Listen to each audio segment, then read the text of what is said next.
Nobel prize. Nobel prize के बारे में आप सब जानते होंगे, प्रतिवर्ष नोबेल प्राइज दिए जाते हैं अलग अलग क्षेत्र में। नोबेल प्राइज को 1901 में शुरू किया गया था। जो ये नोबेल प्राइज नाम है, ये एक वैज्ञानिक के नाम पे रखा गया था जिनका नाम था अल्फ्रेड नोबेल, जो एक स्वीडिश वैज्ञानिक थे। और वो इसलिए फेमस हैं क्योंकि उन्होंने डायनामाइट की खोज की थी।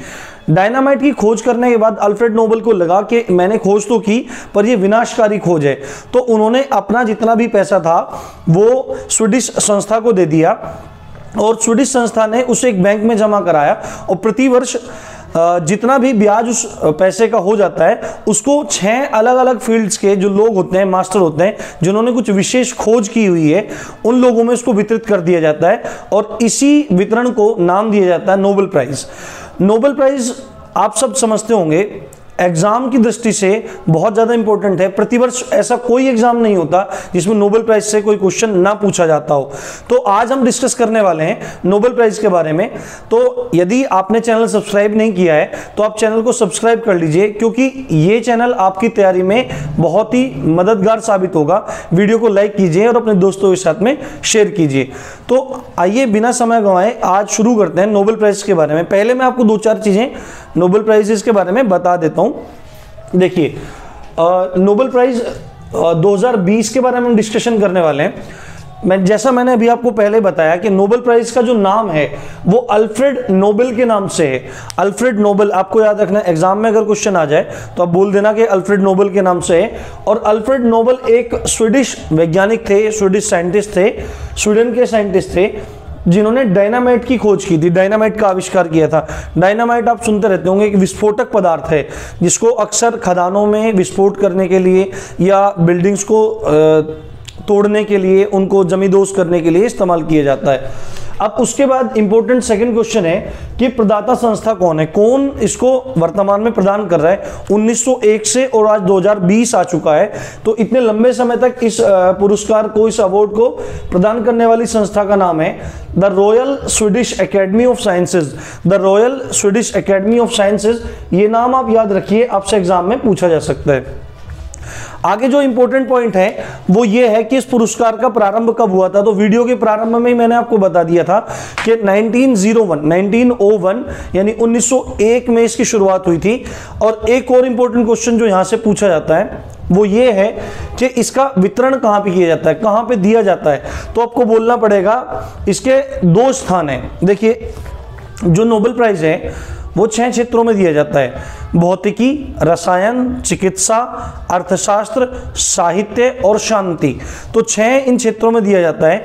तो इनमें से जो 5 क्षेत्र हैं, भौतिकी, रसायन, चिकित्सा, अर्थशास्त्र और साहित्य, इन नोबेल प्राइजेस का जो वितरण होता है वो वितरण होता है स्टॉकहोम, एक सिटी है स्टॉकहोम, और ये स्वीडन में होता है। स्टॉकहोम स्वीडन में होता है।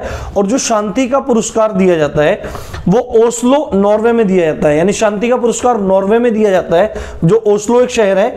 और जो बाकी के 5 बचते हैं वो उनका वितरण होता है स्टॉकहोम, स्वीडन में। तो 2020 में किन किन व्यक्तियों को ये मिला है तथा उनकी क्या उपलब्धि रही वो हम देख लेते हैं। सबसे पहले भौतिकी। भौतिकी यानी फिजिक्स, भौतिक विज्ञान में ये संयुक्त रूप से 3 लोगों को मिला है, जिसमें पहले हैं रोजर पेनरोज। रोजर पेनरोज, आप ये नाम याद रखिए। आप अगर वीडियो को देखते रहेंगे, थोड़ा नोट करते रहेंगे, बार बार रिवीजन करते रहेंगे तो एक बार आपके दिमाग में बैठ जाएगा, पेपर में जाते ही आप इसको सही कर देंगे।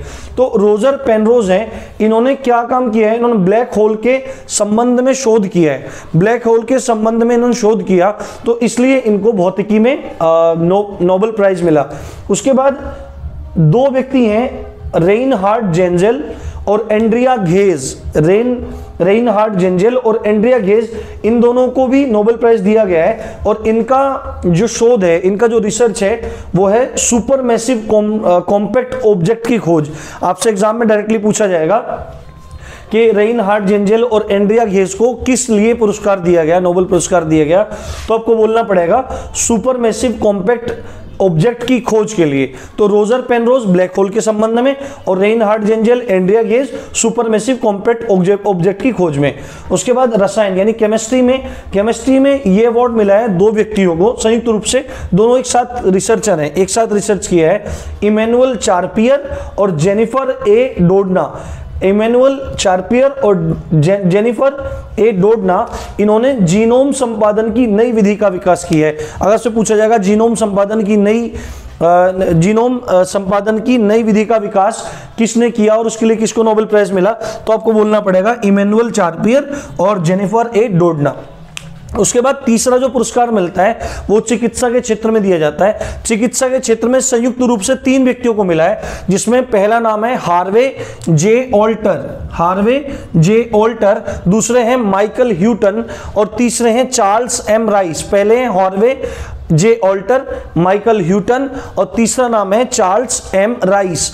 इन लोगों ने क्या काम किया है, हेपेटाइटिस सी के वायरस की खोज की है। तो ये क्वेश्चन आपसे बन सकता है कि हेपेटाइटिस सी के वायरस की खोज करने के लिए किन वैज्ञानिकों को नोबेल पुरस्कार मिला 2020 का, तो आपको ये बताना है। उसके बाद साहित्य में जो एक नाम है, साहित्य में जनरली एक सिंगल आदमी को ही मिलता है, संयुक्त रूप से तो कभी देखा सुना भी नहीं गया है, मिला हो सकता है पहले, पर 2020 में लुइस ग्लूक, ये लुइस ग्लूक एक महिला है, अमेरिकन महिला है और एक बहुत ही ख्याति प्राप्त एक कविता करने वाली हैं, गायिका भी हैं। तो इनका नाम है लुइस ग्लूक और इनको जो 2020 में साहित्य का पुरस्कार मिला है वो उनकी अस्वाभाविक काव्यात्मक आवाज के लिए मिला है। किसके लिए मिला है, अस्वाभाविक काव्यात्मक आवाज के लिए। पेपर में डायरेक्ट आएगा कि लुइस ग्लूक को नोबेल प्राइज साहित्य का किस चीज के लिए मिला है, तो आपको बोलना पड़ेगा अस्वाभाविक काव्यात्मक आवाज के लिए साहित्य का पुरस्कार लुइस ग्लूक को मिला। उसके बाद जो 5वां पुरस्कार है, देखिए जो अब तक भौतिकी आया, रसायन आया, चिकित्सा आया, साहित्य आया, ये चारों पुरस्कार और इसके साथ में अर्थशास्त्र का पुरस्कार ये मिलते हैं स्टॉकहोम में, और जो शांति का पुरस्कार है वो मिलता है ओस्लो, नॉर्वे में मिलता है वो। तो शांति का पुरस्कार मिला है विश्व खाद्य कार्यक्रम। एक विश्व खाद्य कार्यक्रम है जो विश्व भर में भूख को घटाने का काम करता है, मतलब लोगों तक भोजन पहुंचाने तक की एक सुनिश्चितता का कार्यक्रम है विश्व खाद्य कार्यक्रम, यानी कि वर्ल्ड फूड प्रोग्राम। तो 2020 का शांति का पुरस्कार मिला है विश्व खाद्य कार्यक्रम को, और जो भूख से निपटने का प्रयास, इन्होंने भूख से निपटने के प्रयास को काफी बढ़ावा दिया, इसलिए इनको शांति का पुरस्कार मिला। और आखिरी है अर्थशास्त्र यानी इकोनॉमिक्स में संयुक्त रूप से 2 व्यक्तियों को मिला है, पॉल आर मिलग्रोम और दूसरा नाम है रॉबर्ट वी विल्सन। इनको किस चीज क्या काम किया इन्होंने ऐसा जो इनको नोबेल पुरस्कार मिला, इन्होंने नीलामी के सिद्धांतों में सुधार किया। नीलामी होती है, ऑक्शन लगते हैं, बोली लगती है, तो उसमें अर्थशास्त्र का जो नया सिद्धांत है उसको निकाला और उसमें सुधार किया। तो नीलामी के सिद्धांत में सुधार करने के लिए पॉल आर मिलग्रोम और रॉबर्ट वी विल्सन को पुरस्कार मिला। तो इस तरह से आप ये देख सकते हैं, यहां से आपको प्रश्न आएगा ही आएगा, चाहे कोई सा भी एग्जाम हो, एनटीपीसी हो, रेलवे के एग्जाम हो, यूपीएसआई हो, लेखपाल का एग्जाम हो, तो यहां से आपके क्वेश्चन पूछे ही जाने। तो यदि आपको वीडियो अच्छी लगी तो वीडियो को लाइक कीजिए, अपने दोस्तों के साथ शेयर कीजिए, क्योंकि ये बहुत ही जरूरी इंफॉर्मेशन है। और चैनल पे वीडियोस को देखते रहिए, ये करंट अफेयर का पूरा अपडेट है 2020 का, तो आपको ये एग्जाम में बहुत बेनिफिशियल होगा। धन्यवाद।